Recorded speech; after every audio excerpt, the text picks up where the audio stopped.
Dr. Manfred Gerstenfeld is a member of the board of the Jerusalem Center for Public Affairs and is chairman for 12 years.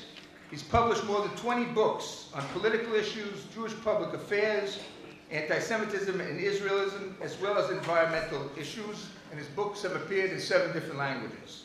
So let's begin with Manfred Gerstenfeld.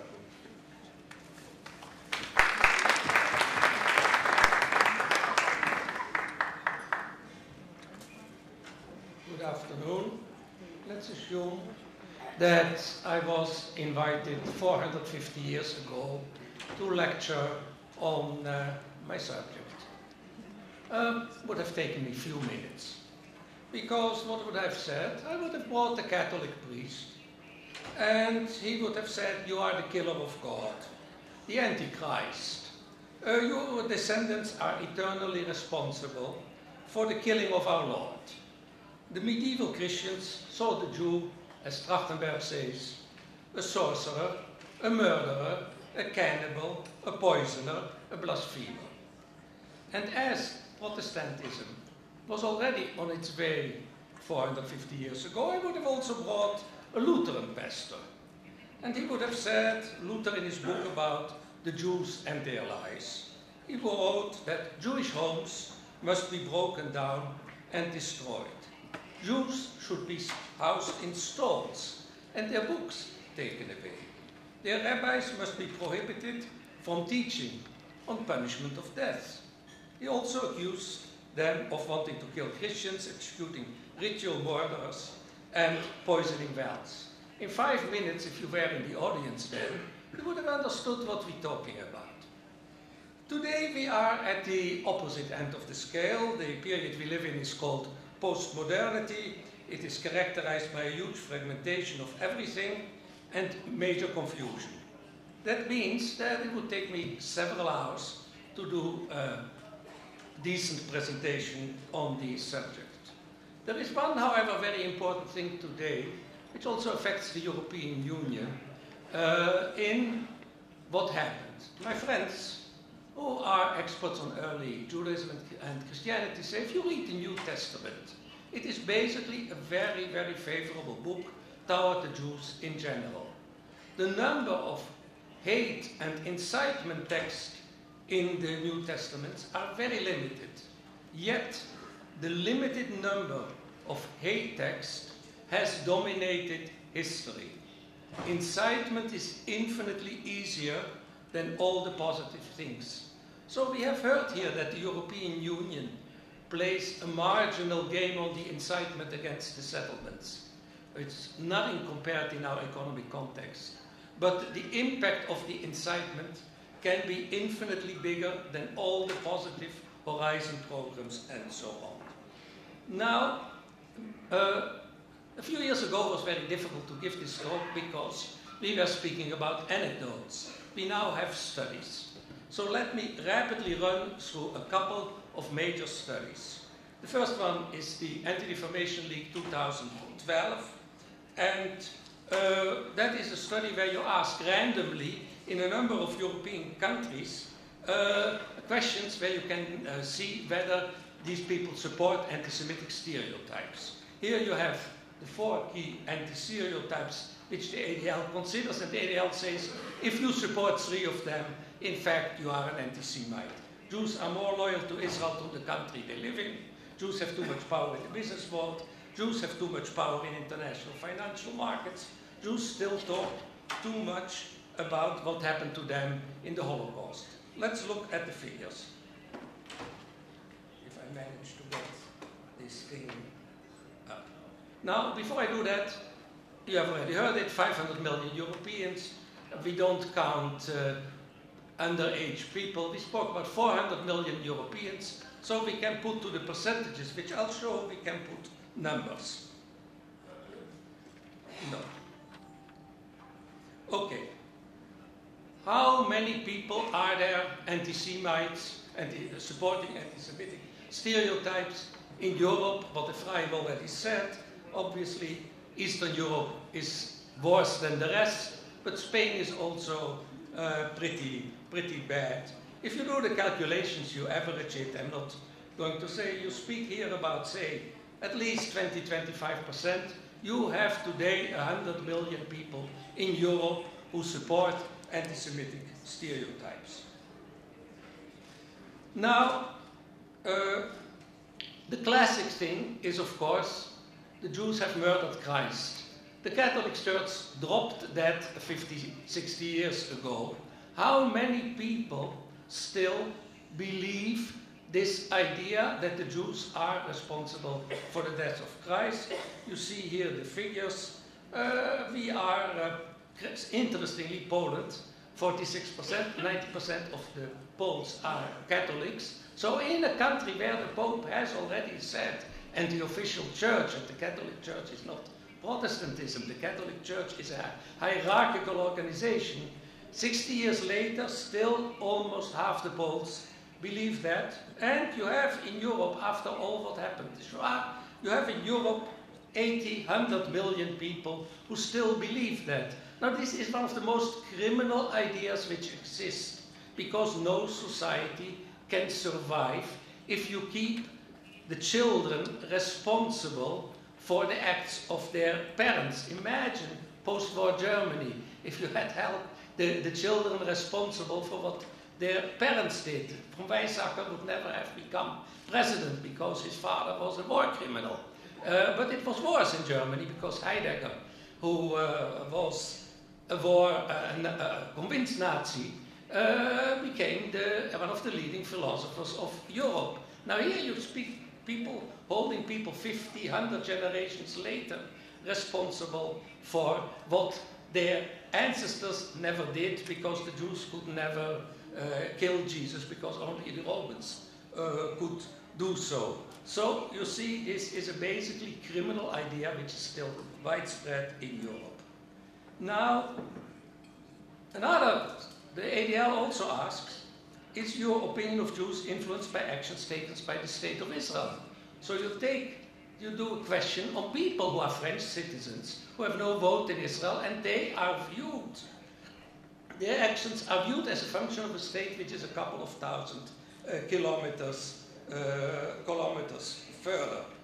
And you see that not all these people, by the way, have a negative opinion on Israel, but the great majority do have a negative opinion on Israel. You see that you have another 80, 100 million people, or perhaps the same, who think that you should look at the local Jew, a French citizen, Italian citizen, differently because of what Israel does or Israel is alleged to do. Now, that was the first study. You ask a random sample of a population in Europe what they think about Jewish stereotypes. This is a second study. This is a study done by a European Union agency, the Fundamental Rights Agency, and you ask a different population. You ask the Jews in Europe, how do they see the situation, because it's fairly irrelevant to ask non-Jews, is anti-Semitism increasing in Europe, because they haven't a clue. Here are the people who are concerned. Not surprisingly, Hungary is top of the list, even though, surprise, surprise, there is no violence against Jews in Hungary. There are so far, no violent incidents against Jews in Hungary. Some people say because the anti-Semites have enough to do with the Romas. But the reality is that Hungary is one of the countries with the least violent incidents in Europe. But it is a big problem. And the Jews, you can see here, even in countries supposedly progressive, and I'll come to that, such as Denmark and Sweden, the Jewish community sees anti-Semitism, the majority of the Jews see anti-Semitism as a big problem. Has it increased? With the exception of Latvia, and I have to point out that Latvia represents about a few fragments of 1% of the European population. All the other European countries, and we speak about more than half the population of Europe, anti-Semitism, as the Jews see it, has increased. Now that has an impact on the Jews. And Jews hide their identity. And it's fascinating for people who know nothing about Europe, that Sweden is top of the list. This so-called progressive, liberal country, and I've dealt with that, you may recall, in my book Behind the Humanitarian Mask, the Nordic countries, Israel and the Jews, 5 years ago, that this is the country where the Jews most hide their identity among the countries studied. And it may not surprise you, because Malmö is today considered the capital of anti-Semitism in Europe, but Malmö doesn't explain that, because the population of Malmö, Jewish population of Malmö has decreased so much that we only speak about 4 or 5% of the Swedish Jewish population. Now, you would have expected that after the FRA had done this study, they would issue a call to fight anti-Semitism, because, on the one hand, the European Jewry is extremely worried about anti-Semitism, and on the other hand, if you claim, which in my opinion is a doubtful claim, that Europe is the Europe of the human rights and humanitarian, this is a shame for Europe. If a population, ancient population, which has undergone extreme persecutions, has to hide in the humanitarian Europe its identity, that reflects exceptionally badly on Europe. What does the FRA do? Makes a major call on the EU to fight anti-Semitism? No. After 8 years, they take the definition of anti-Semitism from their website. They no longer know what anti-Semitism is after 8 years. And there is also logic in that, because the definition, European definition of anti-Semitism says that applying a double standard toward Jews or Israel is anti-Semitism. And as Ambassador Gold has already said, the European Union applies double standards toward Israel compared to Morocco and Turkey. So the European Union has anti-Semitic elements in itself against Israel, and you don't want to have that on your website. So if we don't know what anti-Semitism is, let me then devote 2 slides to what anti-Semitism is. The heart of anti-Semitism is that Jews are absolute evil. Now, absolute evil mutates through the centuries. Religious anti-Semitism, Christian Jews have killed Jews have allegedly killed the alleged Son of God. Well, if you come to the Enlightenment, and if there is no God, killing his alleged son is not such a great crime. So then you get to the next stage, and the Jews are subhuman, which is Nazism, and thus have to be exterminated. After the Second World War, of course, subhuman doesn't work so hard anymore.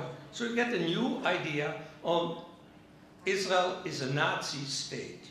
Now that is the core motive. We have also derived motives. Jews want to rule the world, lust for power and money. I must say that I have quite a few European non-Jewish friends, and however strange, a few of them strive for power and money. Jews are cruel. They lust for blood, in particular of children.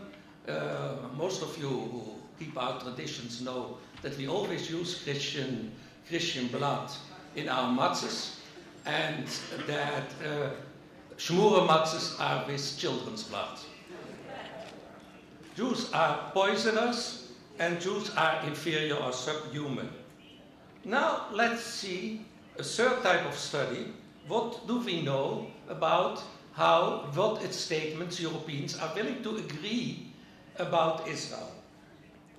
The big study is by the University of Bielefeld, and I apologize to the Adenauer Foundation. It was paid for by the Ebert Foundation. What? Nobody is indeed perfect.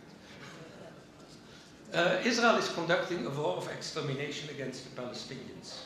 Here you have the figures. You average it, and you get to at least 150 million people in Europe who think that we are exterminating the Palestinians. Now, I would never dare to present here a case based on a single study. This 150 million is my book on demonizing Israel and the Jews, where these figures are explained. Next. This is the old Bielefeld study. Israel is a Nazi state. More than half of the Germans in 2005 agreed with this. 50% of the Swiss, GFS Bern, say that we are conducting a war of extermination against the Palestinians. Latest study, Oslo Holocaust Center, 38% of the Norwegians agreed that we behave exactly like the Nazis. Now, if I pick somebody here in the audience and say, you are a murderer, and the person has done nothing, then I have criminal mindset, and not the person I'm accusing. And you have 150 million Europeans today, out of 400 millions, who have a criminal mindset concerning Israel. And these people don't ask themselves, how the hell is it possible?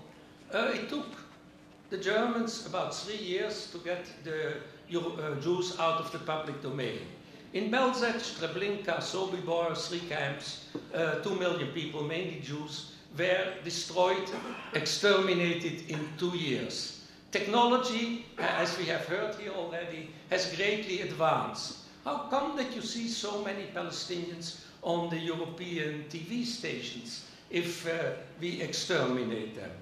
So we are back in the Middle Ages. You have 150 million Europeans who have irrational ideas like their ancestors 450 years ago. Only difference is that 450 years ago you could know whether the Jews had poisoned the wells. But today you can see that what you are stating is false. You can see it on television. Now we are dealing with these 150 million, not with Muslims, marginal leftists, rightists. We are with figures which are mainstream Europe. And you can see that in the cartoons. I'll show you rapidly a series of cartoons from mainstream papers with anti-Semitic motifs. This is not the extreme left, not the extreme right, not the Arab world, which of course it proliferates. For those of you whose modern Greek is weak, I have translated the text. Here you see 2 Israeli soldiers with the Magen David on the helmet stabbing Arabs. We were not in Auschwitz and Dachau to suffer, but to learn. Ethnos is a sizable daily. It was close to PASOK, the Socialist Party in Greece, at that time the ruling party.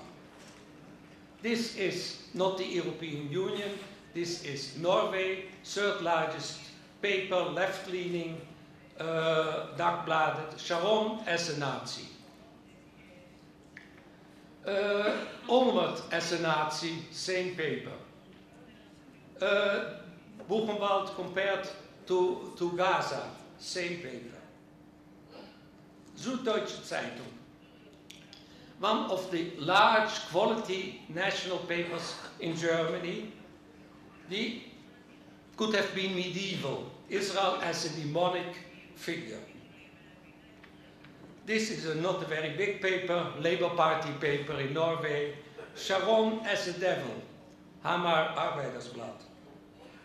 This is a famous cartoon. Sharon eats a child. The Independent, progressive English daily. This cartoon wins the cartoon prize of the year in this anti-Semitic cartoon wins the prize of the year in the United Kingdom. It's being handed out in the building of one of the most prestigious papers in the UK, The Economist, and the person who gives it is the outgoing Labour Minister Claire Short. Zvi Stauber, who was the Israeli ambassador at the time, says to me, I went to see the editor of The Independent, And I asked him, who else have you ever shown as eating a child? And he found one, 17 years old, 17 years before. Next one, nothing to do with Jews, by the way. This is Michael Howard, the only Jewish leader the Conservative Party has ever had. It comes from this other bulwark of progressiveness, The Guardian. He has a vampire teeth, he drinks blood, and The Guardian puts up a cartoon, are you drinking what we are drinking, vote Conservative. This is the Sunday Times, remember your matzahs with blood. Netanyahu here builds a wall with Palestinians, the cement is blood. We must say that the paper apologized afterwards. The Jew as a poisoner, medieval idea, returns now in German regional papers. Netanyahu poisons the Near East peace with the settlements. Stuttgarter Zeitung. Badische Zeitung. Netanyahu poisons the agreement on the nuclear solution in Iran. Süddeutsche Zeitung. Mark Zuckerberg as an octopus. If you go into the cartoons on Dreyfus from 100 years ago, you find the octopus motif. And if you ask Joel Kotek, who is the greatest expert on cartoons, on anti-Semitic cartoons, he will tell you that not all Jews are not compared to all animals. It's a very limited class of animals, and the octopus is a classic example of what Jews are being compared to. So I have shown you three things. Opinions of the Europeans on Jews, what the Jews think about the current situation in Europe, and what Europeans think about Israel. Obviously, there is much more to say. Double standards are the heart of anti-Semitism. The Danes have told us that forbidding ritual slaughter is not anti-Semitic, which they recently did. Now, because it is out of concern for animals, those of you who are not very familiar with Denmark, I want to tell you that Denmark is one of the few countries in Europe where you have brothels, where you can have sex with animals. And people from other countries where that is forbidden visit that country. Double standards or not, I leave you the choice. Now, my book has made quite a lot of noise, but in the United States, in the Jewish world, in interviews and articles in 11 languages. In Europe, the book has been, book is taboo for obvious reasons. I was interviewed by one of the largest European papers for 2 hours, and afterward I had lunch with 2 hours. The article couldn't be published. I was interviewed in another country, and I saw the draft of the interview, it couldn't be published. A Dutch TV company came to my home and didn't open the camera, because these facts open the box of Pandora. The moment you put up these figures, you have to do another study. Where do these figures come from? Who has created in Europe the atmosphere that these figures are possible? And then you get to very embarrassing answers. The EU has played a role, local politicians, NGOs, churches, academics, trade unions. And that is, of course, a subject nobody wants to open in Europe. It doesn't help them very much. The Simon Wiesenthal Center and the delegation has discussed the issue with the Pope, and this has been publicized. The Simon Wiesenthal Center is in correspondence with the Deputy Prime Minister of the Netherlands, who has already publicly in Parliament, after parliamentary questions, admitted that the situation that 39% of the Dutch think that Israel is a state exterminating the Palestinians is absolutely unacceptable, and we'll see what they do about it. I guess that when we meet again, there will be much more to say. Thank you.